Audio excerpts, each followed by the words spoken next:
పిన్ని కూర వండకుండా ఫోన్ చూస్తున్నావు, లైవ్ లేదు, వీడియో లేవు, ఏం లేవు. ఈరోజు అన్నీ బంద్ అయినాయి కదా, ఏం వీడియోలు అసలు రెండన్న పెట్టినారు. ఈరోజు వీడియోసే పెట్టలేదు తెలుసారా. కానీ ఈ రోజుటికి మనం ఛానల్ స్టార్ట్ చేసి కరెక్ట్ సంవత్సరం. అసలు నేను అస్సలు అనుకోలేదు నేను యూట్యూబ్ ఛానల్ పెట్టి ఇట్లా సక్సెస్ అయితే నన్ను ఇట్లా సపోర్ట్ చేస్తారని అస్సలు అనుకోలేదు. నన్ను సపోర్ట్ చేసిరు, 2 లక్షల సబ్స్క్రైబర్స్ అయ్యారు. థ్యాంక్ యూ సో మచ్ అందరికైతే. ఈరోజు చాలా అంటే చాలా హ్యాపీ ఉంది.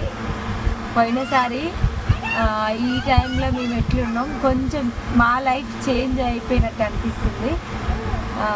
థ్యాంక్ యూ సో మచ్ అందరికీ. ఈరోజు అయితే మాది చికెన్. మరి మీరేం వండుతున్నారు కామెంట్ చేయండి. చాలా లేట్ అయిపోయింది ఈరోజు వీడియో.